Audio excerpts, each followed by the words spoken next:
Two, one, good, and welcome to the Uncommon Sense podcast. I'm your host Blake, and today I have my first returning guest. Ooh, fancy! Oh wow, Mr. Akron Zips, Mr. Hall of Fame, two-time Grey Cup champion, Mr. Jabari Arthur. What's up, buddy? Hey, what's up, man? Okay, I'm a two-time Grey Cup champion, but now I'm a two-time returning person to the podcast. That doesn't mean anything. You're a Vanier Cup coach. You're a Grey Cup champion. You're a Hall of Fame Akron Zip. You know what I mean? Your name lives in infamy. You know what I mean? This podcast, people may never even see it, but your name, that's always going to be there. You're always going to have that staple. You know what I mean? Jabari Arthur is going to be there until the school falls apart. Well, dude, I'm honored to be back twice, then, man. I appreciate you. I appreciate you. A lot of stuff going on. It's our favorite sport, football. The end of season, playoffs started, everything's going on. And as we all know, they call it Black Friday, or once the season's done, shit hits the fan. And we had some pretty interesting things going on, and I thought there was a couple of good talking points there. Namely, one of my favorite players, Deshaun Watson, because I just love the way the dude plays. Honestly, for me, he's like the second coming. He's the second coming of Randall Cunningham. He's like Randall, but better. I think he's been a Pro Bowler since his first year. He's been top 5 in the league every year. He's played in passing yards. He's been hit more than, I think, something like 80% of the quarterbacks in the NFL right now. But the dude's just, he's immaculate in everything he does. He's a leader. Everybody loves him. And he finds himself in a pretty interesting predicament right now where they got rid of DeAndre Hopkins, who arguably you could make a case to say he's the best receiver in the NFL. He has the best hands in the NFL. I'd bet anybody on that. They traded him away because of supposed issues with him and their old head coach. After the season went to crap, they fired the head coach. Bill O'Brien got the boot, which always is funny to me because if you're going to side with your head coach on a player and then you're going to get rid of him halfway through a season, I don't understand the premise of that. Anyways, they had a crappy season, as to which when the season ended, J.J. Watt basically came out and said, listen, man, I'm done. Like, I'm done. Like, the guy's quitting on us. Like, I don't play football this way. Like, this isn't happening. And now in the offseason, it being started, them looking for a new head coach, obviously, a new general manager. With all being said and with all the turmoil, Deshaun Watson still wasn't ready to hang it up on the Texans. Mm-hmm. And then they go and not converse with him about who they're going to hire as a GM. And it kind of feels like they're not going to talk about who they're going to hire as a head coach with him either. And the owner, I think his name is O'Neill. He's been in the news a couple times about some comments that he's made. But you really get kind of a sense that he's like one of these owners who kind of feels like he's got like player ownership. And I use that word ownership is, you know what I mean? Because I feel like there are certain owners in the league, like, like the Jerry Joneses, the guy hands-on. Yeah, who are hands-on, but they're still very much about the players. You know what I mean? Like you get the sense of that, like they know that you're sacrificing for them and they're going to sacrifice for you. They're going to find a way to make it all work out. But then you still got some of those owners who I hear a lot about like in Pittsburgh, where guys won't get extensions, even though they're playing amazing. That's something that Le'Veon Bell and Antonio Brown argued about. And now in Houston, it's the same deal. And I mean, for me, it's just if J.J. Watt is going to come out and be like, I can't play here, that's something, because that guy's about as blue collar, cut and dry player mentality as you possibly could ever want out of a dude. So I wanted to talk about that with you today, just, kind of get from an ex-player standpoint, someone who's, he's been in training camp in the NFL. He played seasons in the CFL. Like, you've been around professional football for a while, and now you're coaching college. So, you're still in it. You're still balls deep in football world and politics. But, like, like, what do you think the deal is with like Dean? Is it weird to you that like these owners still aren't like they still don't get it? Is it just like old money that just refuses to change, kind of thing? Well, dude, first things first. I think everything you said about Deshaun Watson is 100% accurate. Okay, there's a thing that I've been saying lately, and you know what I mean. I think it applies to the whole Deshaun Watson situation perfectly. Okay, there's a difference between playing professional sports and being a professional athlete. You know what I mean? And I feel like Deshaun Watson is what you would call a professional athlete, because you're right.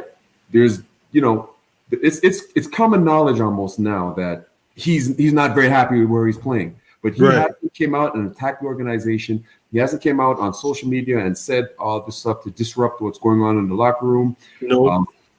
I love JJ Watt, you know what I mean? But there's certain things that have to be handled inside the locker room. It's just it's a locker room situation.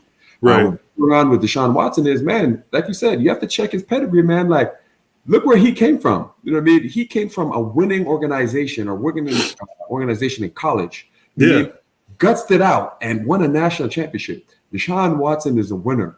So a lot of the frustration that he's happening right now is because they're not winning.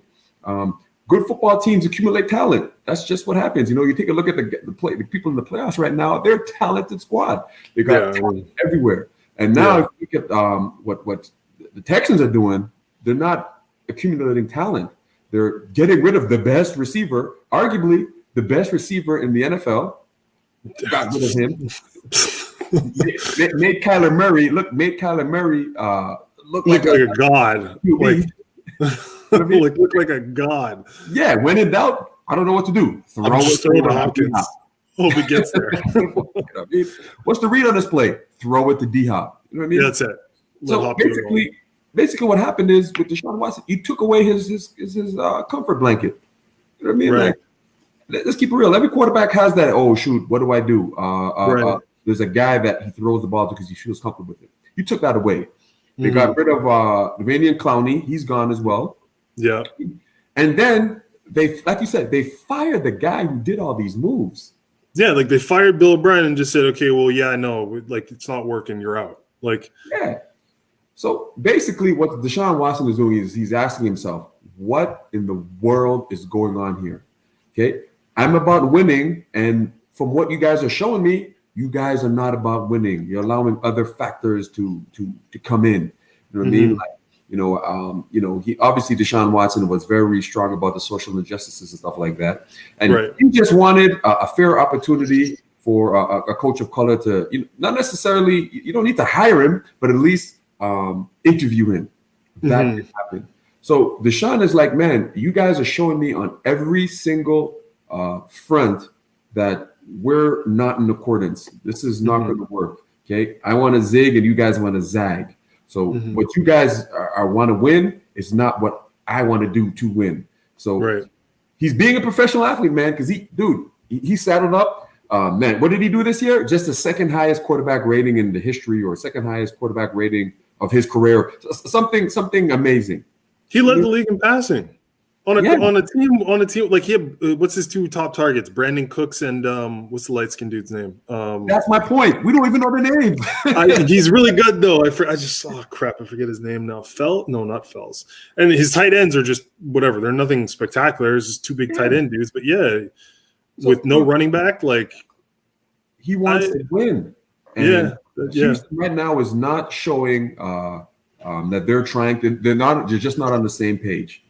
So it's kind of funny. Look at Houston. I feel bad for Houston, man.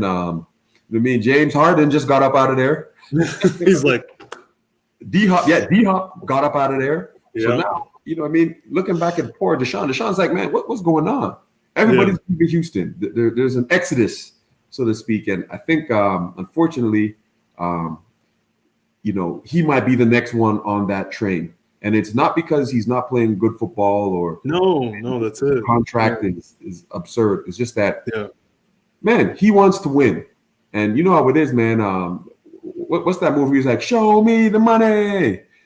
Jerry Maguire. Yeah. He wants. What's Houston showing him right now? Well, and I think this is the thing, right? Because everyone's going to argue and say he signed the second biggest contract. for a quarterback behind Pat Mahomes, who got $500 million. And then I think he got something like 380 or something like that. Like he got a huge contract. But it's like, it's like they were saying, it's like, it's kind of like the same argument that, what's his name? Dak Prescott had, where he's top 5 in the league in passing efficiency. You can obviously the difference between when he's not there in Dallas and when he is there, like it's night and day. But Jerry Jones is like, I'm not giving you that kind of money. He's like, I'm not going to sign any of these kind of contracts because I don't know, like, you know what I mean? Like he's a little more reclusive, but on the same tune, he also treats his players very well. Like, it's not like he puts his players in positions where he just, you know what I mean? But it's just with the Deshaun Watson situation has made me always kind of question. I've always kind of thought this weird because two biggest sports in America it's basketball and football, right? So they always draw comparisons to each other because they always kind of go back and forth between which one's the top sport at the time, right? Last year it was basketball was overtaking football. I think football kind of took it back this year, but the contracts and the way that players, the power that players have, is vastly different between the two leagues. And I mean, one league you have a 53-man roster, one league you have like a 12, 14-man roster. So it's a completely different scenario, right?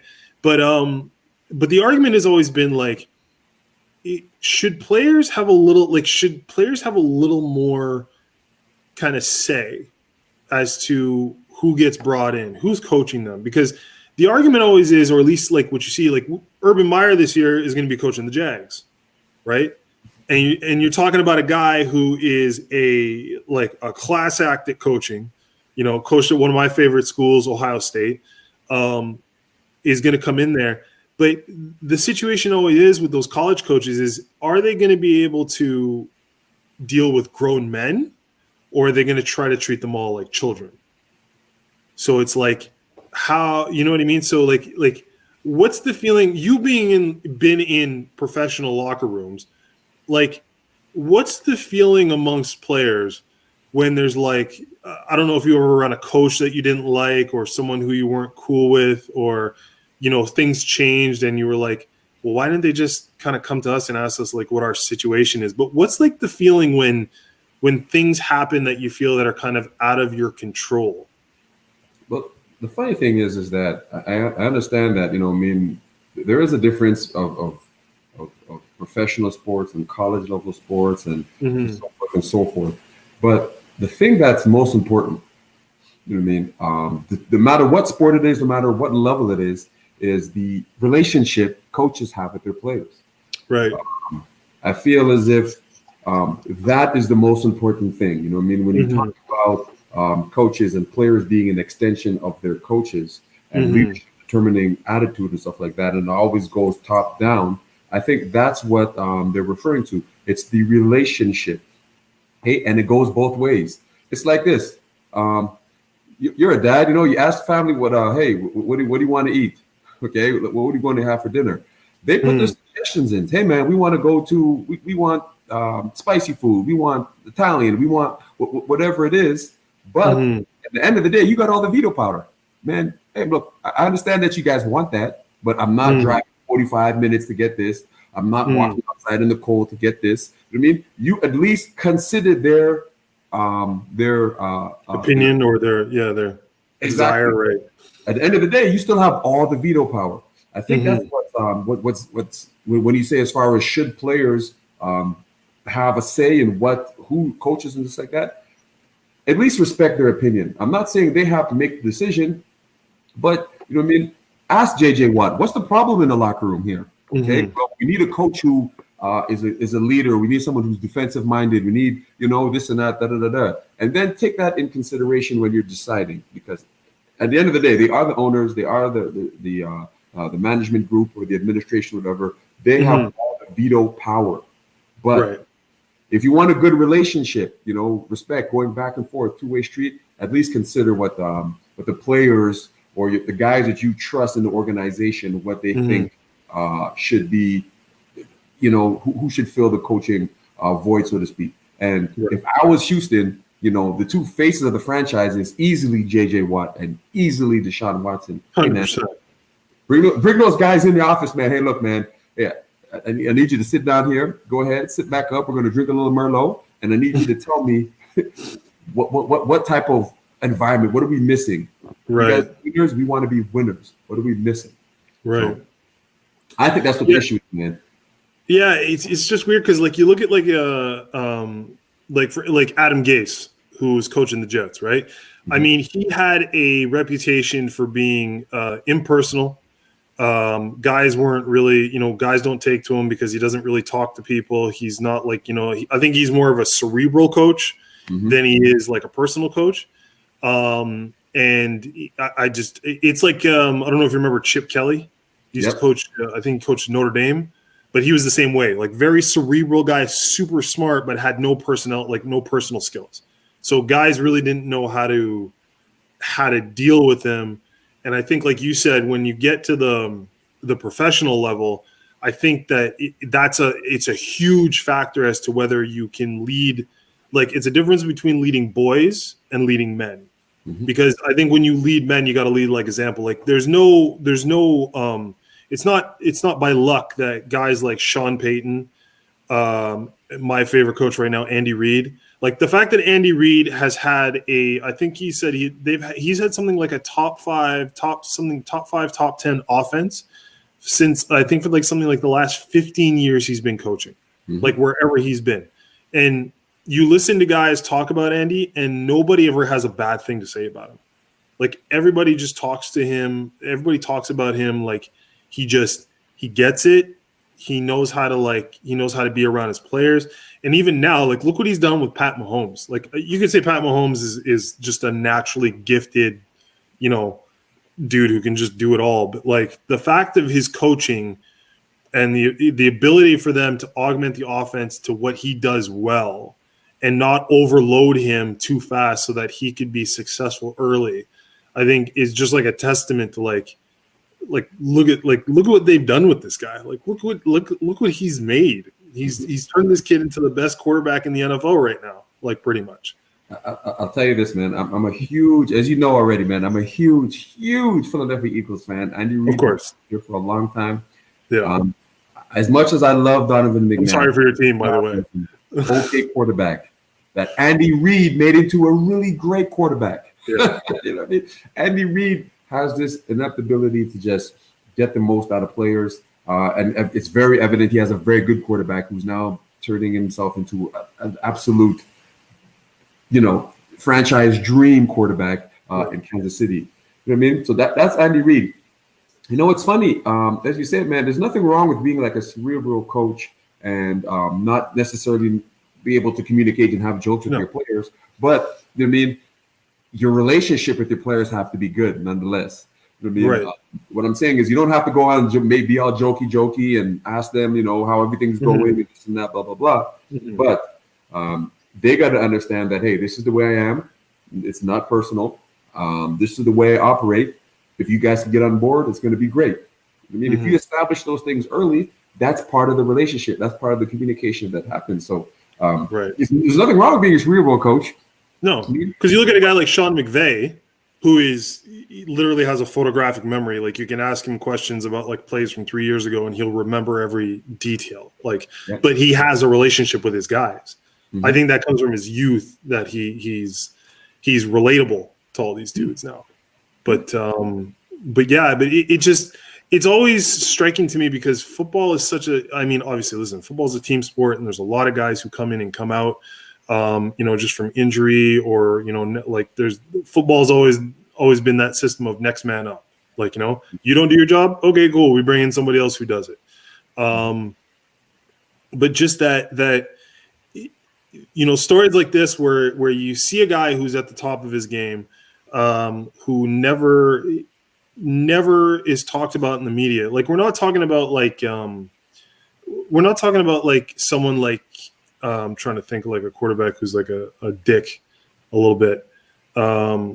Like, not a dick, but like, we're not talking about like Brett Favre here who says whatever he wants whenever, whenever. And we're not talking about like like a Randy Moss or a Terrell Owens who runs his mouth all the time. We're talking about Juju. You gotta say Juju. Yeah. You see, Juju's a weird anomaly, man, because Juju to me is just a kid. Yeah. I like. It's not like he's mouthing off, right? Like it's not like he's saying all the wrong things. It's just I think he's a kid. He's 24 and he's a kid and he's just having fun. But I think this year especially, I think he learned that like although there's nothing meant, he's doing his fucking TikToks because he makes money on TikTok and he's got all this stuff in his video games and stuff is great. But I think he kind of lost track of the fact that you're in a grown man league with grown men. And if you give them any kind of like, if you throw meat in front of a tiger, like he's going to fight his like tooth and nail. Like you show any kind of disrespect. And I mean, you can talk about it because you were there and, you played against a lot of dudes, but like the one thing you never want to do is if there's a dude, on the other side who gets a little bit of just just gets up a little bit more because he thinks you don't like him or you're going to disrespect him. Like, don't give him fuel. Thank you. Don't give him fuel. Don't do it. All I'm saying is this. I like Juju. You're right. I think Juju is funny. You know what I mean? But at the same time, obviously there's a lot of like respect and tradition that goes with representing your team's colors and running with the team's colors. When you start doing dances on other team's logos, you are now fueling. If they're not already ready and amped up for the game, you give them a little bit more ammo, a little bit more. That's it. Yeah. I love Juju, Corvette, whatever. I just feel like you said, he's just having fun. Maybe he didn't think anyone's going to take him serious. But when you dance on other teams' logos and stuff like that, he's probably having fun, but you're turning into a bad guy when you do stuff like that. We all remember Terrell Owens and T.O. when T.O. did to Dallas. Right. Right. Did you hear the story about that? Did you listen to, because he has his podcast? Did you listen to, because he talked about that instance, like with him dancing on the star? Did you hear what the actual thing was? What? Let me hear. Because so he was saying, like, what he said on his podcast was that he grew up a Dallas Cowboys fan. He loved the Dallas Cowboys. Mm-hmm. So when he scored a touchdown in Dallas and ran to the star and kind of looked up at the sky, he was like saying, like, I was trying to bathe in the moment because he's like, here I am on my favorite team's fucking stadium that I grew up playing, that I grew up loving all the time. And here I am, and like I scored a touchdown, and he was like trying to like kind of like give thanks and be like, I'm here, like I've arrived. And then obviously everybody took it the wrong way, and then it started a whole war or whatever. You know what I mean? But it's the whole situation. It's just the optics. You know what I mean? Nobody knew that he was doing that. You know what I mean? I don't know he was doing that, and I'm pretty sure Dallas Cowboys and all the fans, they didn't care at all. No, they didn't care. Yeah, man. I don't know. I was just like, again, I like Juju. I think Juju is actually like a really good receiver. You know what I mean? I think he's a unique talent with the fact that how big he is. You know what I mean? And how strong he is when he runs through. He's like, to me, he's kind of like Deebo Samuel. I love Deebo. I love Deebo. Deebo's a running back in a wide receiver's body. Like he's like, just give me the ball so I can just go run somebody over. Unbelievable athlete. Oh my God, he's insane. But and even the Ayuk guy who's on the same team, like both those guys are just freaks of nature. But he just, man, I don't know. I was like, dude, don't do this. Like, don't do that. Don't, come on, man. Like, and listen, obviously, like, we're all Canadians, so we all got to be like fucking Pittsburgh Steelers fans now because of Chase Claypool. Yep. You know what I mean? It was like literally, I look at him, I'm like, oh look, it's me, but fucking like way more fucking athletic. I was like, look, it's me, like 7.0 to like 6'5", 230, runs a 4.2 or runs a 4.4 or whatever, and can jump out the gym and beat anybody up. Well, I'm like, oh, that's great. And he's got dreads too. Hey, fantastic. Look, better version. That's great. But yeah, so we're all Chase Claypool fans, and but yeah, I think their biggest problem is youth, for sure. Pittsburgh, not even that it's a problem. It's just that the eldest receiver on the team is 24 years old. So, you know what I mean? He's still very much a kid. He's a good kid, and he doesn't really do anything wrong. He just, does what kids do and puts their foot in their mouth, And I think that's always been the thing about Tomlin as a head coach is he's always let players be themselves because he's of the belief where it's like, I ask you to do what you got to do on Sunday. Who you are as a person, I'm not going to stifle that. I'm not going to control that. I'll manage you guys the way I need to manage you, and I'll make sure that you guys do what you got to do. But, it's up to you to be a good person. It's up to you to fix things. It's up to you to do whatever. Saying that, what do you think about Big Ben? I kind of think Big Ben is going to retire. Real quick, talking about Pittsburgh, I love that organization. In the last 50 years, only 3 coaches. That's incredible. Yeah, that speaks something volumes. The fact that they don't turn on their guys, they really let them do what they got to do. That's huge. You know what I mean?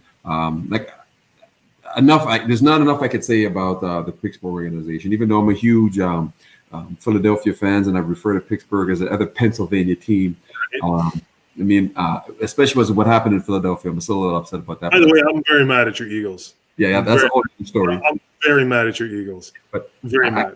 I like as a born Giants fan, because my dad played for the Giants. I was like, oh look, okay, yeah, Hurts is gonna come in. They're gonna score another touchdown. Giants are going to the playoffs. Fantastic. And then they just said, nope, not happening. We're sending Washington to the playoffs this year. Yeah, which was they weren't even ready for that stage, unfortunately. I love what's the name? Heineken? What was the name? Which one? The Washington quarterback who came in. Hanky. Yeah. Hanky. But man, if they were 5-1 when Alex Smith is the starter, 2-9, with anybody else. If Alex Smith was the starter, I think it would have been a different story. I think so too. It wasn't. Coming back to Coach Tomlin, I like him. I kind of, as a coach myself, I kind of use a little bit of his philosophy where he's not the type of coach that's going to tell you what to do, but he'll tell you what not to do. And I feel like he should kind of, when he sits down and have renegotiation contracts with Juju, he's not going to tell him what to do because you need that edge or whatever you need to do to get you ready. Let him be him. I get it. But especially as a receiver, that. As a receiver, you can't remove the swag because it changes. You got to be a diva. You got to be a little bit of a diva. I get that. Yeah. At the same token, I think Coach Tomlin's gonna have to tell him, "Hey, man, I'm not gonna tell you what to do, but I'm gonna tell you what not to do." And some of the stuff, some of your antics, he got to cut it out, right? 100% Chase Claypool fan. I love the fact that his nickname is Mapletron. Right. I think that's great. It's kind of a little bit of a shout out to Canada, and I think he's going to be one of the guys to really put Canadian athletes in the NFL in modern day, on the map. And I understand that with Laurent Gouvenet, he won the Super Bowl with Kansas City. Yeah, for sure. But Chase Claypool is a guy who gets the ball, whose name is going to be repeated in the announcers and all the rest of that stuff. So shout out to Chase Claypool. You know what I mean? Savage. Absolute savage. Just like the Raptors, you know what I mean? You got a whole nation cheering for you, man. So right. That's it. You keep doing what you're doing. Props to you. And 11's everywhere. 11's everywhere. He's from BC. I got a bunch of guys on my team from BC. They actually grew up with him and they know him personally. So once again, I was a fan just based off of what they were telling me playing against him as young kids and whatnot. So that was pretty cool. Dude, I remember because I still love watching the draft. I love that whole process. You know what I mean? I think in a different life, I would have been like a scout because I love just watching guys do things. I could watch guys do routes and analyze shit all day long. But I remember watching the draft that year, and they had this little snippet for 2 seconds where they're and we got a Canadian here who went to Notre Dame, and I'm like, whoa, hold on. A Canadian went to Notre Dame? That's just the fact that a Canadian made it to Notre Dame is a huge feat amongst itself. So the fact that he got to Notre Dame was a big thing. Then I started looking at his stats and his numbers, and I'm like, yo, this guy was the leading receiver at Notre Dame. He was the man in Notre Dame. Then I looked at his size. I'm like, hold on, he's 6'5" and he's 230 in college. I'm like, what? And then I'm watching this guy in the draft. I'm watching him in the combine, and I'm like, yo, this guy's a freak of nature. I'm like, why is this guy not being talked about with CD and all these other guys? I'm like, I know CD played at Bama. Yeah. I think the Bama guy. So, I mean, I understand, like, that's the most competitive conference in college football. But, I mean, this guy's a freak. Like, he's a monster. Who lets a freak drop to the second round and then go to the Steelers? I'm like, how do the Steelers keep doing this all the time where they keep getting these talented receivers who are like, no, him and him and him and him and him and him, and they're all going to be fucking all-stars. It's fine. Don't worry about it. We're good. I'll tell you what, man, it's all right place and right time. I think him going into that organization with the other talent that they have, receiver position is huge for him. Right? Obviously, I know you alluded to Big Ben earlier, but obviously having Big Ben and a veteran quarterback and stuff like that is huge for the first 11 games, apparently. For the first 11 games is good. Yeah, that's it. Man, like I said, man, Chase Claypool, the NFL, you think as a Canadian, and the stage would be too big for him. Not at all. Don't forget, this guy played in the national championship playoffs last year and was close to bringing Notre Dame to the national championship. So he was made for that stage. So once again, shout out to Chase Claypool. I just don't know who's going to be throwing him the ball next year. I don't know. Because I'm looking at Ben and I'm just looking at his body language, and it's like, I don't think that elbow is good anymore. I think whatever surgery he had, like, he doesn't have that, because Ben was a quarterback he's a giant man, like, he's huge. So he was always able to kind of like take shots and keep going. But you look at him now, and it's like anytime anybody gets near him or is going to hit him, he coils. Like, he comes back in and he's like, yeah, I don't want to get hurt again. Like, I think he's just gotten to that point now in his career where he can't play his game to his level. And I think he still shows he's still got it. But, like, if you look at his touchdown to, like, interception ratio, like, it wasn't, there was plays that he was making during the year that I was just like, I don't know, like, it doesn't seem Roethlisberger-ish. Like, there's something that's been removed. And I guess my guess is it's from age. And they just have that one shot of him after the game when it was over, just sitting there on the bench. And I'm like, that just looks like a guy who's, like, kind of said, I don't think I got it anymore. He's like, I don't think I'm hitting on all cylinders anymore. I don't think this is getting it, because he's like, there's a couple plays Ben would have made, but it just didn't seem like he could make them anymore. I agree 110%. You know what I mean? When you drive a big truck, it drinks a lot of gas. Big Ben, right. Big truck. And I think what happened, he just ran out of gas. Yep. He was on fire the first 11 games, man. Yep. Pittsburgh's offense was rolling. Yep. And then I think Ben just ran out of gas. Yeah. And then they limped into the playoffs, and then obviously Cleveland ousted them. So is Big Ben going to be back with Pittsburgh? I don't know.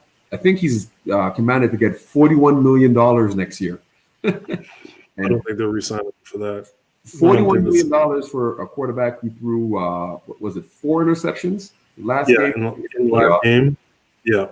Like, and I think wasn't he injured for 2 games this year or something? Like, he was out and Goff and Dobbs were playing the quarterback. I feel like they're going to have to restructure something. But, if I was Ben, hey, man, look, if you're going to pay me $41 million, I'm going to show back up. 100%. Oh, 100%. It's like, yeah, if I'm going to get my $41 million, I'll play whatever. But like, honestly, I hate to say it like this, but I think the NFL is getting a little bit into transition where we're beginning to see some of the young quarterbacks kind of come out and make themselves known. And you see some of the older guys, a la the Drew Breeses, the Ben Roethlisbergers. Well, I don't know. Tom is still ageless. You can't put Tom in there because Tom's just like, Tom's a robot. I don't know. Like he sleeps in his cryo chambers. He's eating his pink sea salts. He's not ingesting any kind of processed food or fats. He's meditating. He's 16 hours a day or having sex with the supermodel. Like, I don't know what he's doing, man. Like, the guy is just. He's the greatest quarterback who's ever played, hands down. Like, I don't care what anybody says. Like, I don't like people are like, oh, Peyton Manning. I'm like, no, No. I'm like, nobody has done it this long, this consistently, and been this competitive through a career than him. Mm-hmm. Anyway. And I think that's what people are misinterpreting. First, Tom Brady. There's nobody that has done what he's done. When Peyton Manning was playing, maybe Peyton Manning was a better quarterback when he was playing. Yeah. But when you say all time, you got to look at everything cumulatively. There's nobody that's been to 9 Super Bowls. No. He's played in 9 Super Bowls. There's no one who's been 9 Super Bowls. There's nobody who's made the playoffs. I think it's something like he only missed the playoffs twice out of his 20-year career. Like he's won more Super Bowls. I think he's going to be the first quarterback who's going to bring 2 teams to the Super Bowl. Like I think he's going to be the first guy who's brought an AFC team and an NFC team. Like if he goes to the Super Bowl this year, to the Super Bowl, if he wins, he'll be the first quarterback to do it on 2 different teams. Like it's like I can't even comprehend. And like when you watch him on the field, like he's still just as intense as he was when he was young. Like his face has aged a little bit, but like I always look at him, I'm like, every time I look at his face, I'm like, American Psycho. Like super nice, like smiles, like, hi, yeah, how you doing? Great, fun. And then as soon as he gets on the field, he's like, the fuck you dropping balls? Yeah. Like, are you serious right now? I love Tom. He's a competitor. I guarantee you, if you said, look, Tom, let's race to see who could tie our shoelace faster. He'd figure a way to beat you. Exactly. He's going to figure out a way to beat you. He's practicing tying his shoes for 16 hours before you were ready to go. Like, he just – I don't even know. Like, he's got a completely different mindset. There's just something about him that's completely different. But yeah, to get back on the Eagles. So, poor Doug Peterson. Poor Doug Peterson. Because, I mean, like, the thing is, everyone's crapping on this dude, right? But so here's a guy who's won a Super Bowl. You know what I mean? He took and I would argue and say that he took an under-talented team, because when they won the Super Bowl, there was no fantastic talent there. There was Carson Wentz, but then Carson Wentz got injured. And then what's his name came in? Nick Foles came in and brought them to the Super Bowl. But even then, like there was no standout star on their team. But he still got them to a Super Bowl and they still won. So it's crazy to see him in the position that he's in now, where like I don't know. To me, it's like they said, like, you know, when they say that you lost the locker room, and I guess maybe you could speak. Have you ever been on a team like professionally that like where the coach, like you saw like a coach kind of either like lose the faith of the players, or you know, been in that kind of situation, like where it just didn't. 100%. Before I get to that, I got to talk about my boy WP. I'm still astonished that he was fired. Let's figure it out. Like, don't forget, it's only 3 years ago Philadelphia Eagles won the Super Bowl. That's it. He has an above 500 record as a head coach, and he's made the playoffs 3 out of the last 4 years. Yeah. One bad season where he had 12 different combinations at O-line, 13 different players injured. At one point in the season, I don't think the starting quarterback knew the names of the guys he's throwing the ball to. You know what I mean? And just like that, he was out. And just like that, he was fired. Did he lose the locker room? You know, obviously there's something going on that we didn't know about, because after he was fired, not one single player spoke on his behalf, which was shocking. And to stay on the Eagles, what's your thoughts on Carson Wentz? Because whenever people ask me about Carson Wentz, like when I'm doing fantasy or whatever, I'm like, don't. I'm like, I think he had a good like couple seasons, but he's injury prone. Like maybe it's because of his protection. I don't know. Like, you're an Eagles fan, so you watch the Eagles more than I do. But from my perspective, it seemed like it's either he was making bad decisions that ended up putting him in bad situations, or he didn't have the O-line that he actually needed, which was getting him hurt, which is why he never stayed upright, which, as a former quarterback, as you know, when you have to think about the guys in front of you while trying to pay attention to what's going on downfield, it's a lot for the brain to process, and you're gonna miss calls, you're gonna miss shots. You know what I mean? So like, what do you think with Carson Wentz? The deal is, do you think like it's just like not system? Do you think he's not getting the protection he needs? Like, well, once again, talking about Doug Peterson, he's known as a quarterback guy, and it seems like all the quarterbacks other than Carson Wentz seem to have some level of success with him. He took a rookie and Jalen Hurts, made him look pretty good. Made Nick Foles look pretty good as well when he went on to the Super Bowl. I just feel as if, just some whispers that were coming out of the Philadelphia campus that Carson Wentz, we talked about beforehand about how you need to have a relationship with coaches and players, but you also need to have it between players. And from what I heard, Carson Wentz doesn't put a huge emphasis on fostering relationships with some of his guys. So I feel that players play much harder for their brothers than for their coworker, if that makes sense. And I just don't necessarily think that some of the guys in that locker room see Carson Wentz as a brother. They might see him as a coworker, which is fine. But at the same token, it doesn't always work that way. And I feel that's what's going on. The relationships between Carson Wentz and his play caller and the relationship between maybe some guys in the locker room is not there. And until that gets fixed, it doesn't matter who the quarterback is or who the quarterback coach is, or whoever, they need to fix that first before they could go on and win games. You got to have guys to believe in you, man. You need guys to believe in you. And, right now, I just don't think the relationship's there with my boy Carson. And so, because the scenario I was playing with in my head was that I saw it as they're going to keep Hurts. Obviously, I think Hurts is going to be their number one guy. They're going to find someone to back up Hurts who's, like a Josh Dobbs type, or somebody who who can do a similar kind of offense. And my thought was that they were going to trade Carson Wentz.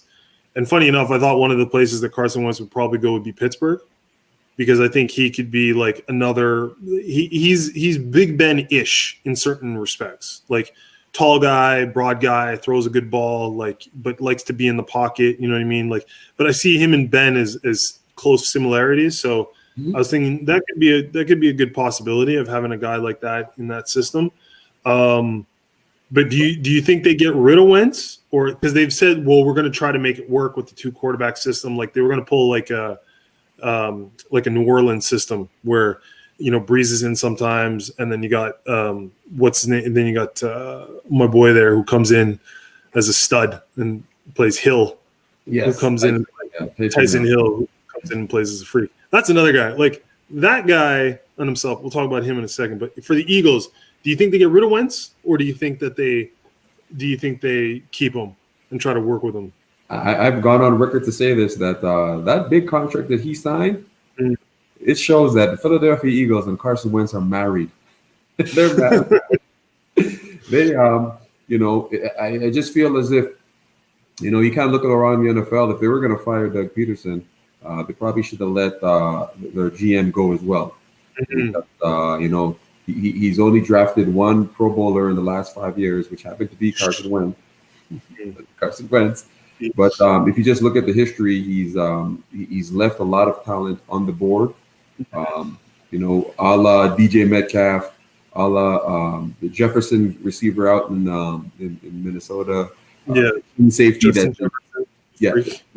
there's a number of different, like it's not just, it's his job also to acquire and keep talent, and he hasn't done so. But anyways, clearly they made the choice that they have to go with Carson Wentz. And it's up to Carson Wentz now. Dude, you obviously didn't like Doug Peterson. This is your team now, so to speak. You better make sure that you dot all your I's and cross all your T's, and show the fan base and everyone else, administration office, that this was the right decision to go with me. So he bet a lot on Carson Wentz. So good luck, Carson. You gotta hope that it's gonna work. I don't know. I still kind of feel like they should trade him away and try to get something else, because I don't think that they're that far away from being really competitive, weirdly enough. Like they got Miles Sanders.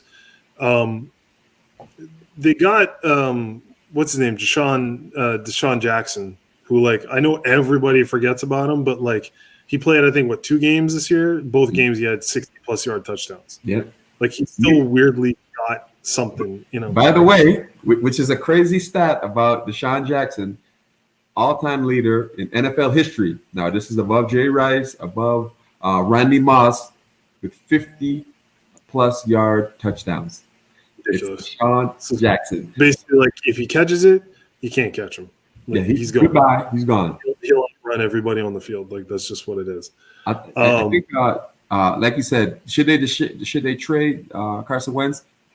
Maybe he should get back with Frank Wright. Frank Wright, once again, is a little bit of a Andy Reid-ish where he gets quarterbacks to play really well. Yeah. And he had a great great working relationship with Carson because he had Carson looking like an MVP the year before he got hurt, but the year he did get hurt. So that might be a destination as well. Is Frank Wright the coach at Indianapolis? Yes, coach in Indianapolis. That's another spot he could land too, because I mean, listen, what's his name is not going to be there that much longer. Like Phillip Rivers, they should just trade player for player. Phillip Rivers, okay, I'll take him, and we're good to go. Like 100%. Yeah, it's he's always been one of those weird guys, man. So we'll talk about the playoffs a little bit, and then I'll let you go on your way. But so how crazy was the Browns? Was that Browns Chiefs game? Man, I mean, I was like, yo, the Browns are gonna go with the freaking AFC Championship game. Like, no, they weren't. Oh, they were close. They were so close. Dude, I went to school in Akron, which is a suburb of Cleveland. So I have a lot of friends who are Cleveland Browns fan. I am slightly a Cleveland Browns fan also, but they weren't going to beat the Kansas City Chiefs. They did. They beat Pittsburgh because they spotted them 28 points. They beat Pittsburgh because Pittsburgh was not being very they were taking that juju mentality where they weren't taking it seriously. They spotted up. They gave them 21 points. Interception in the 40-yard line. The snap over big 6'6" quarterback's head. You know what I mean? Like it's a number of things. First of all, you know what I mean. Men lie, women lie. Numbers don't. Andy Reid is 7-0 versus Cleveland. 7-0 versus Cleveland. I think he has the best record all time coming out of a bye. He's like 17-1. Yeah, they show the stats like it's like 54-5, 38-13, 20, whatever. Yeah. But I will say this though. Cleveland with that two-headed monster running back, having Chubb and what's his name? Kareem Hunt. Those guys, the thing that I was saddened by, because I don't know, I just kind of like Cleveland just because they're that blue-collar town. I like Baker Mayfield because he just doesn't give a crap. But, you know, like he's actually turning into being a really good quarterback.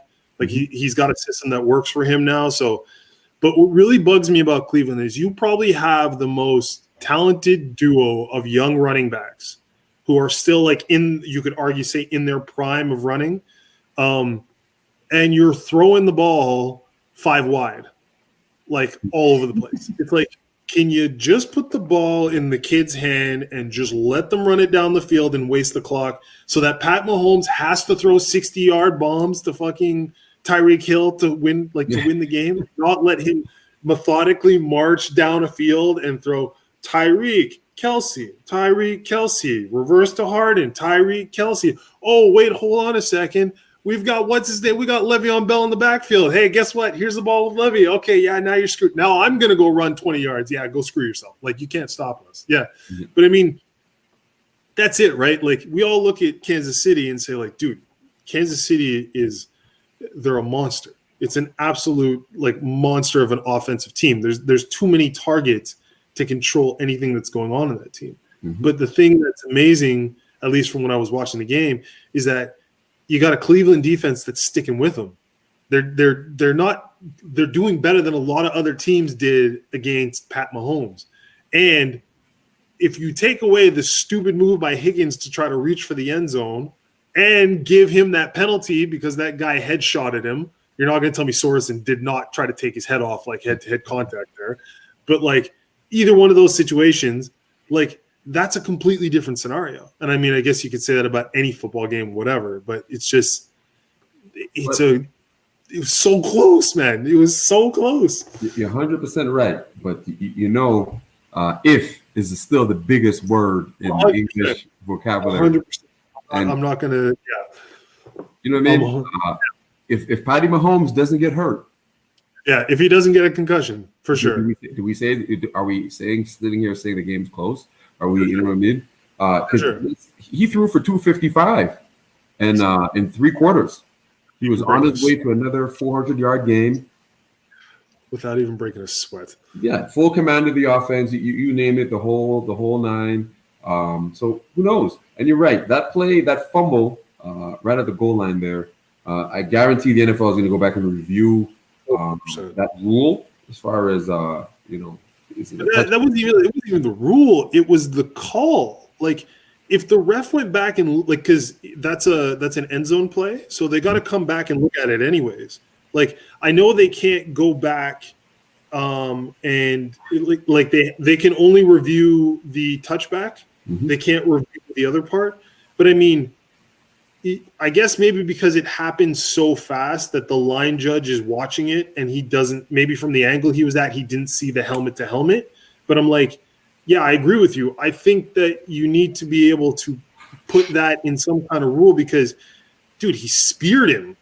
Like he literally launched himself, put his head down, and went head to head. I mean, Higgins is lucky that his head stayed on his body because he's lucky he didn't get knocked out and then come back because that was like an earshot if there ever was an earshot. And dude, I agree with you 100%. That was a very arguably, hitting with the crown of your helmet, blah blah blah, all the rest of that stuff hit. But and this that's one play. Yeah, 100%. You know what I mean? And I agree. I thought their story this year was awesome. I don't know what they're gonna do with Odell Beckham Jr. because they played better without him. But my spirit animal. I don't know what to do. You're right. Those 2 young quarterbacks two young running backs are unbelievable. Thunder and lightning. They're both thunder, lightning, and lightning.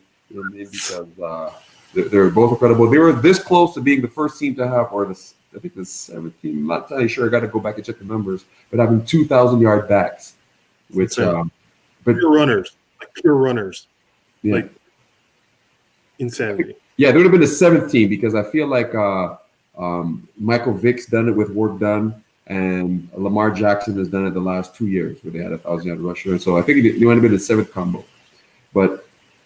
I can't remember. It might have been the first time in 50 years where it was both running backs, not quarterback and running back. It was both running backs. Anyways, man, Cleveland's going to be a force to be reckoned with moving forward. Once again, they have a lot of talent. I mean, it's going to be interesting to see what happens with OBJ. That's I don't know. I feel so bad for this dude.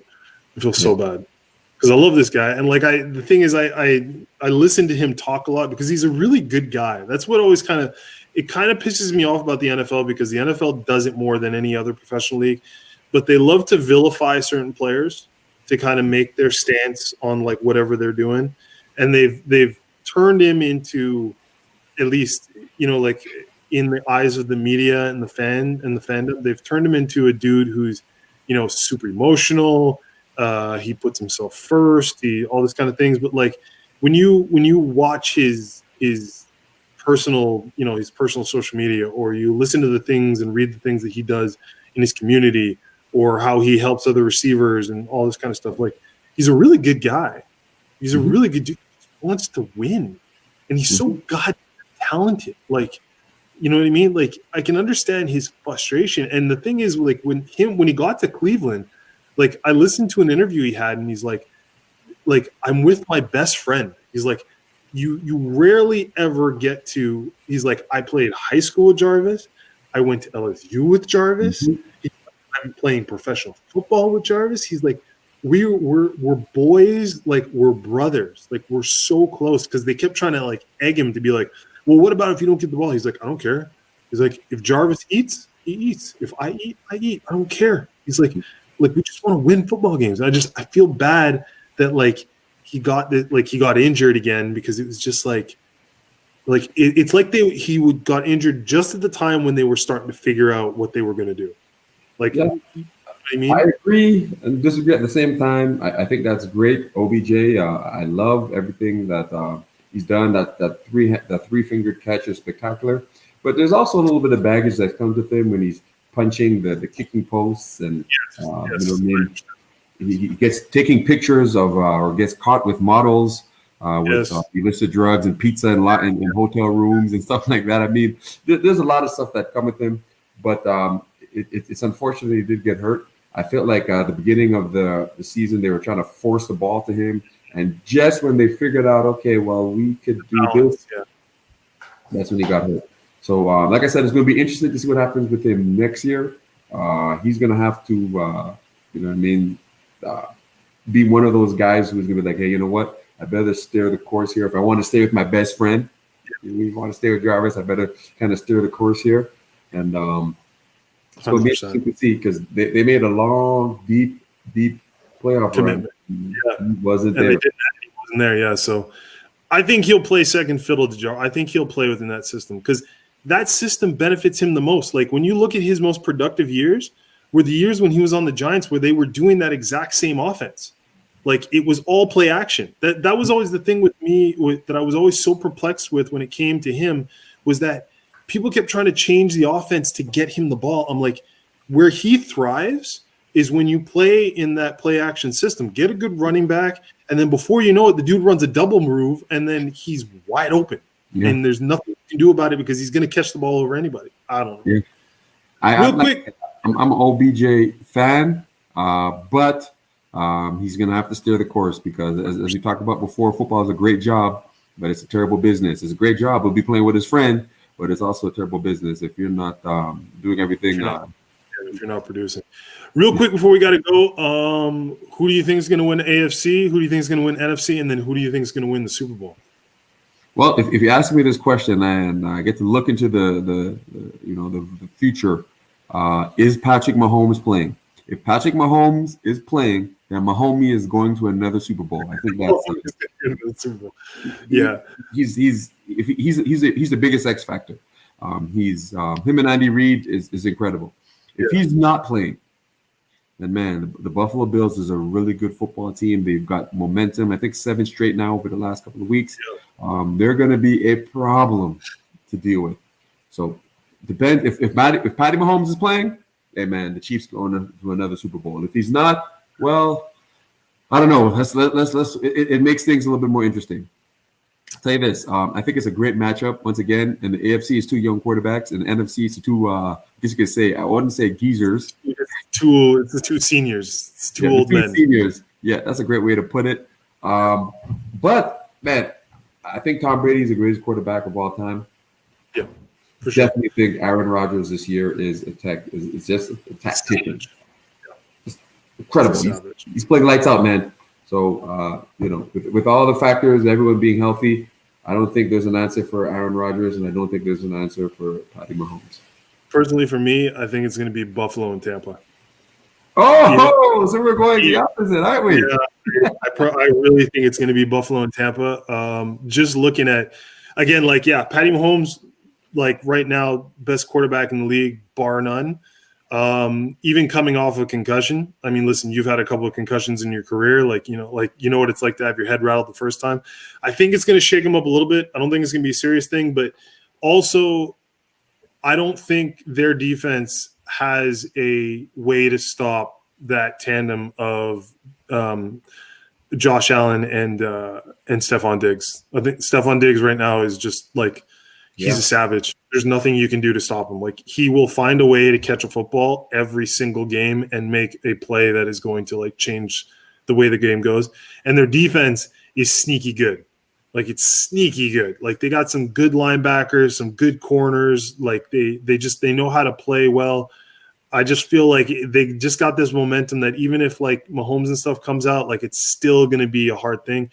And Tampa just when Brady gets eye of the tiger and the way that defense is playing, how fast and strong that defense is, I think Aaron's going to have trouble because let's face it, he only has one real target. Devontae Adams is the only guy who can really in big play games, big play time. If they don't get rolling early, Green Bay, then they're just they shut down Adams. That's it. Like he's not going to have very much could go on. Man, okay. I mean, like I said, you're right. You're right. There's a few guys that you never bet against. That's it. I mean, I'm never going to bet against Patty Mahomes. So if he's playing, then I can't do that. And you're right. I have a hard time betting against Tom Brady because that guy is, like I said, he's the greatest of all time. He's the GOAT. But Aaron Rodgers, though, man, is best statistical year since the last time he won the MVP. Yeah, I know, but it's just I don't know, man. I feel like that defense and him just too many studs. Like you're talking about Mike Evans, you're talking about Chris Godwin with one hand is still catching footballs like it's nothing, and then you got Antonio Brown who has everything to prove. Yeah, like everything to prove, and you got two running backs with Fournette and Jones who are studs. You know what I mean? Like you got Sean McCoy who's still sitting on the bench who hasn't seen any, so he's fresh. And like you got what's his name, Gronkowski, you got Braid on their offense. Their offensive line is still pretty studdish, and their defense, like they've got freaking JPP, they got Dominican Sue, like all guys who have been there before and are like, oh, I got to turn it on now because I need to make those extra paychecks. Like, you know what I mean? But they all those talented guys got to travel to the frozen tundra. I know. Listen, JPP played in New York. He knows what it's about. He played in New York. He's like, whatever, man. I've got 3 fingers on one hand. I'll still kill you. I don't care. That's it. All right, dude. Listen, I appreciate you so much for talking about football. Always, whenever there's something sports-wise or whatever, I'm always going to come back to you because you're the incumbent professional, Hall of Famer, everything, Coach of the Year, everything you got. Appreciate you. You want to plug your podcast real quick so they know other people know they're listening to you? Man, I really do enjoy coming back and doing these kind of things. I like the you know what I mean. It's just two old brethren just talking, man, which I really enjoy. Yes, I do have a podcast of my own. It's called the Balance of Opinions. Similar to this, where it's just a bunch of guys who are just talking football. It's been a lot of fun. So you can check us out on YouTube, Balance of Opinion Podcast Sports. You could go ahead and look that up. It's a lot of fun, a lot of energy and stuff like that. So I guess that's my plug. Appreciate it. I'll have to come on that one time and argue with you guys and see what's going on with that. Yeah, I'm gonna have to get you on the podcast, man. You got to come here and see what's going on. Talk about all the good. All right, bro. Appreciate you. For sure. Appreciate you, buddy. Thank you so much. And that's it for the Uncommon Sense podcast. Appreciate everyone listening out. Thank you so much. And we will catch you in the next one. Peace. Right.